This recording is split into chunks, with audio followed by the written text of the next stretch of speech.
1 Pierre chapitre 2, le verset 11, je lis au nom de Jésus-Christ. C'est l'apôtre Paul qui parle, mais sous l'inspiration du Saint-Esprit. Il dit ceci: bien-aimés, je vous exhorte comme étrangers et voyageurs sur la terre. Il a dit des mots forts, comme étrangers et voyageurs sur la terre. Quand je parle de l'étranger, nous tous, nous connaissons très bien ces mots. Même si je ne donne pas la définition, toi-même tu sais qui est un étranger. Parce que dans cette nation, tu es un étranger. À part étranger, il a dit aussi, nous sommes voyageurs sur la terre.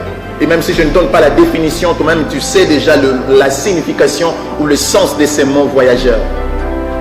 C'est quelqu'un qui quitte un endroit pour aller dans un autre endroit. Comme tu as quitté ton pays d'origine pour venir ici en France.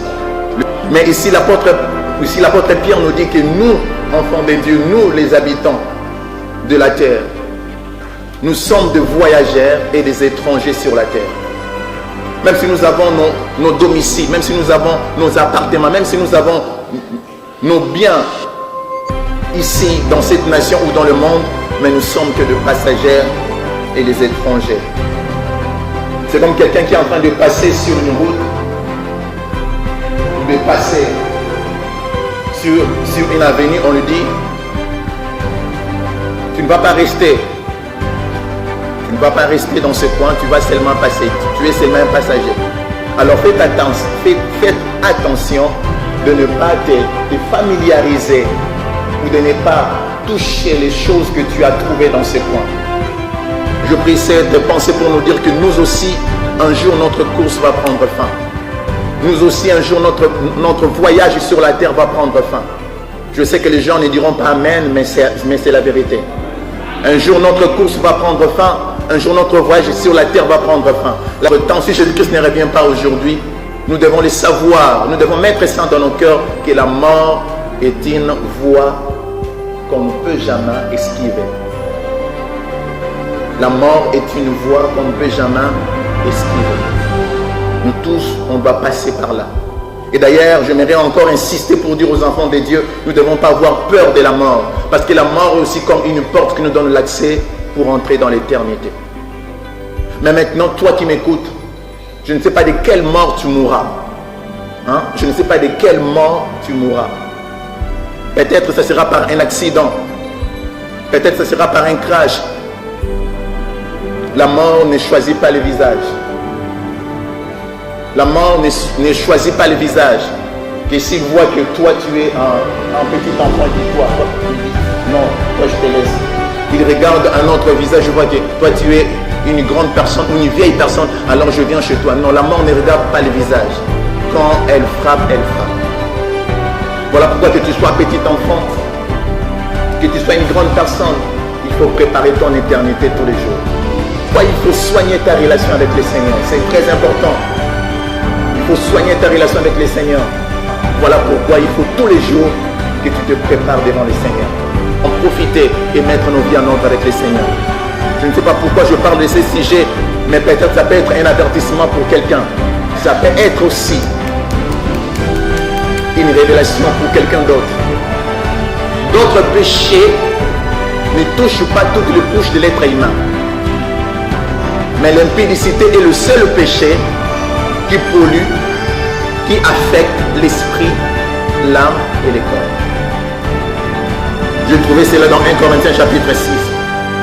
Comme je disais, je ne le vante pas, je le trouvais dans la Bible, 1 Corinthiens chapitre 6, le verset 18. Il est écrit, fouillez l'impudicité.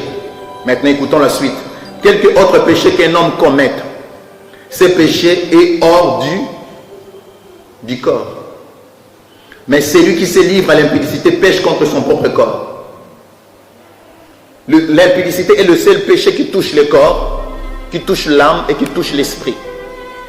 L'impudicité, les gens reçoivent les démons. C'est la dimension spirituelle.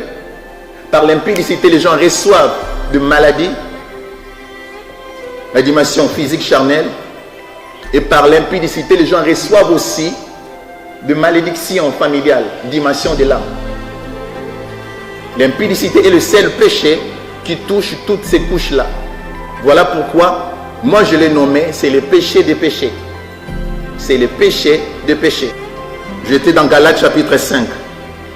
Or, le verset 19. Or, les œuvres de la chair sont manifestes. Ce sont l'impudicité, l'impurité, la dissolution, Mais à part les péchés qui sont liés au sexe, il y a encore d'autres péchés qui sont les œuvres de la chair. Ne pensez pas que le péché qui fera que quelqu'un rate le ciel, ne pensez pas qu'il n'y a que l'impudicité. Même quelque chose plus que Dieu, c'est l'idolâtrie. Et Christ aussi a dit dans les évangiles que celui qui aime son père, sa mère, ses frères plus que moi, il n'est pas digne de moi. C'est-à-dire Dieu veut que nous puissions l'aimer plus que tout. Amen. La magie ou la sorcellerie, ça fait partie, c'est dans la même commission. La magie, la sorcellerie et toutes ces œuvres-là occultes. Des jalousies, vraiment, des jalousies. Souvent nous sommes jaloux des gens pour rien. Souvent nous sommes jaloux des gens pour rien. Si quelqu'un te dépasse, ou si quelqu'un a des dons ou des talents, ou si quelqu'un a l'aura, a des capacités plus que toi, il ne faut pas être jaloux de cet homme-là ou de cette femme-là. Il faut chercher les donateurs, c'est simple. Ce n'est pas lui qui a inventé tout ça. Il est né avec ça, ou il a reçu ça par grâce. Au lieu d'être jaloux de lui, il faut être plutôt jaloux de celui qui lui a donné. L'envie, c'est un désir ardent. C'est un désir ardent de posséder quelque chose. Un désir ardent de posséder quelque chose, même si la chose-là ne t'appartient pas. Mais tu as toujours cette soif, tu as toujours ce désir ardent de posséder la chose ou de posséder la personne. Et tu te casses à 1000 morceaux. Tu te casses à 1000 morceaux pour posséder la chose. On a vu tous les moyens possibles. Tu sacrifies même ton corps pour prendre cela. Tu mets même ton corps en jeu pour prendre cela. C'est ça l'envie. Le bonheur est qu'en nous. Seulement c'est en nous de découvrir ce bonheur et d'en jouir avec ça. C'est en nous de découvrir ce bonheur et d'en profiter de ça. Vous devez savoir, bien-aimés, dans ce monde, on ne possédera pas tout. Dans ce monde, on ne recevra pas tout. Il y a d'autres choses que tu ne vas pas les recevoir sur la terre. Que tu veuilles ou pas, il y a d'autres choses que tu ne vas pas le recevoir sur la terre. En cause d'envier, certaines femmes sont passées à côté de leurs hommes de la vie, de leurs hommes de la vie. À cause d'envier, certains hommes, certaines femmes sont passées à côté de leur bénédiction. À cause d'envier, certaines femmes, certains hommes sont passés à côté de leur bénédiction. Romains chapitre 8, le verset 6, la parole de Dieu déclare ceci. Et l'affection de la chair, c'est la mort. L'affection de la chair, c'est la mort. Et déjà quand on parle de la chair, vous savez très bien de quoi je parle. C'est-à-dire des choses que je viens d'énumérer dans Galates chapitre 5, le verset 19 à 21. La chair, c'est la mort.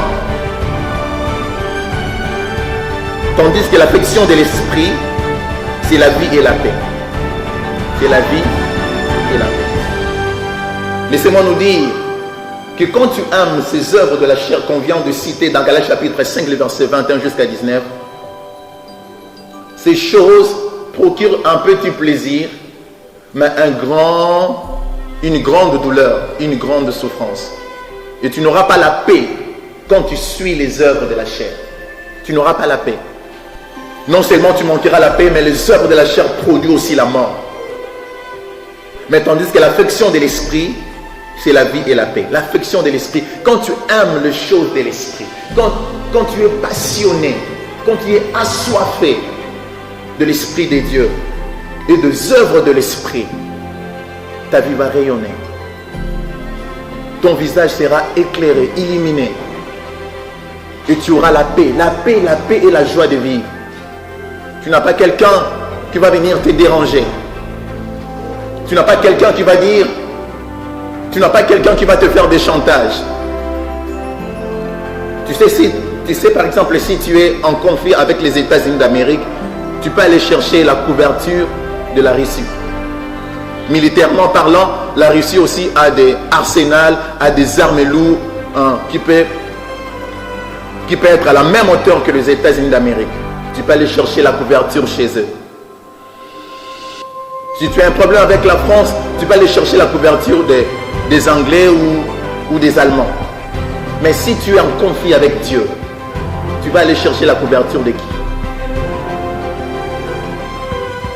Mais celui qui aime les œuvres de la chair, il se sépare des dieux. Il se sépare des dieux. Or que Dieu est la source de notre providence. Dieu est la source de notre énergie. Dieu est la source de notre capacité. Dieu est la source de notre bonheur. Dieu est la source de notre paix. Dieu est la source de notre bonheur. Dieu est la source de notre félicité. Mais quand tu t'attaches avec les œuvres de la chair, tu coupes ta relation avec Dieu. Mon frère, ma soeur, pourquoi tu veux couper ta relation avec Dieu pour aller ramasser les ordures qui sont jetées dans la poubelle de ces mondes? Pourquoi tu veux couper ta bonne relation avec le Seigneur pour aller t'asseoir dans la poubelle de ces mondes et manger les œuvres de la chair? Pourquoi tu veux voiler ta relation avec le Seigneur pour favoriser une relation avec le monde? Pourquoi tu veux voiler ta relation avec le Seigneur pour privilégier une relation avec le monde? Pourquoi tu veux voiler ta relation avec le Seigneur pour honorer une relation mondaine? Ceux qui vivent selon la chair ne sauraient pleurer à Dieu. Ceux qui vivent selon la chair ne sauraient pleurer à Dieu. Or qu'il est écrit dans le livre de Psaume chapitre 37, le verset 4, que fais de l'Éternel tes délices, il te donnera ce que ton cœur désire. Merci beaucoup.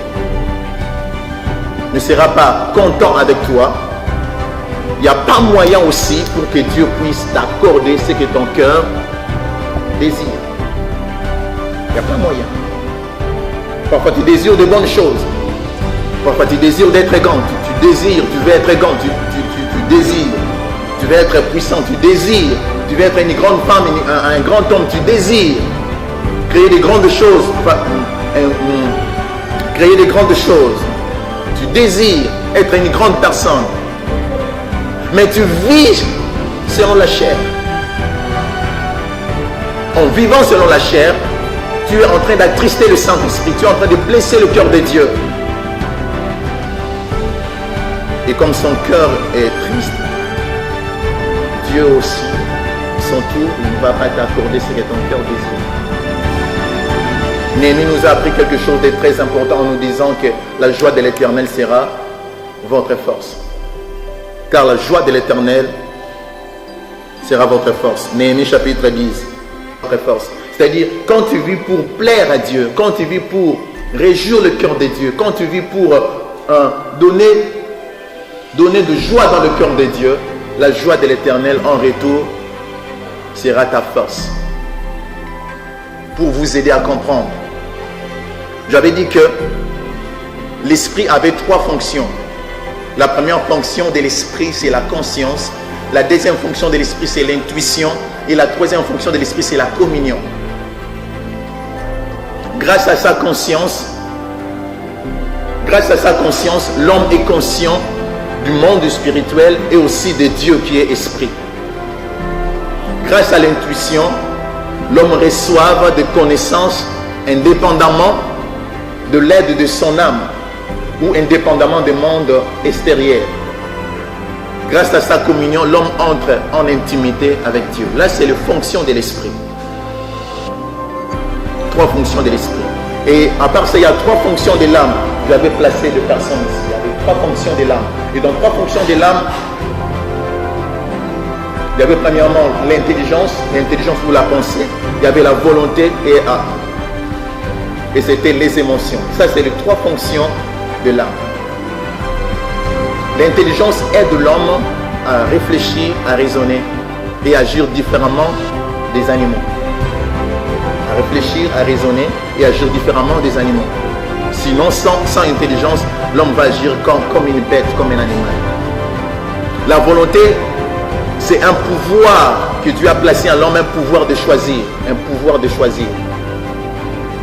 Un pouvoir de faire un choix. De choisir le bien, de choisir le mal, de choisir.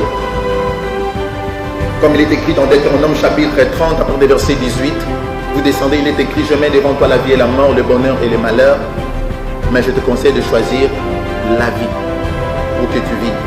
C'est-à-dire, par cette faculté ou par cette fonction de l'âme qu'on appelle la volonté, ces pouvoirs, cette capacité, Cela nous aide à choisir. Choisir la couleur que tu veux porter, choisir tout ça. Vaincre le chair. Dieu a fait que l'esprit soit le gouverneur, l'âme soit le serviteur ou servante, le serviteur, et que le corps soit un exécuteur. C'est comme ça que Dieu a établi des choses. Voilà pourquoi Job chapitre 32, verset 8, il a dit en réalité l'homme c'est l'esprit. C'est le verset de Job que je viens de citer ici selon l'esprit de la Bible. Cela veut dire dans l'homme en premier, selon hiérarchie en premier, c'est d'abord l'esprit. Si l'esprit prend le contrôle, l'esprit va diriger l'âme et l'âme aussi va prendre cette direction de l'esprit, transmettre ça dans les corps. Voilà pourquoi un homme comme David, dans Psaume chapitre 103, il dit à son âme, mon âme loue le Seigneur et n'oublie aucun de ses bienfaits. En disant comme ça, quand on regarde les contextes, on voit que l'âme de David était dans la tristesse. L'âme de David, parfois, elle ne voulait pas prier, parfois, elle ne voulait pas venir, parfois, elle ne voulait pas aller au sanctuaire pour louer le Seigneur.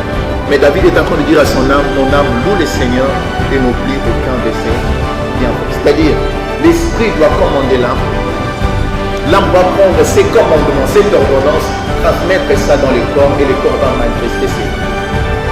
En te laissant conduire par le Saint-Esprit, tu dois placer les principes que j'avais déjà donnés précédemment. J'avais déjà donné cela. Tu places le principe de prier. Parce que la prière te met en communion avec Dieu. Ça alimente une fonction de ton esprit. Et quand tu pries, tu vas recevoir des rémas de la part de Dieu. Une fonction de ton esprit sera alimentée qu'on appelle intuition. Quand tu pries, tu alimentes une autre fonction de l'esprit qui est la conscience. Tu vas être conscient de la présence de Dieu. Et comme ton esprit sera éclairé, cette lumière va traverser ton âme et ton corps aussi va manifester cela.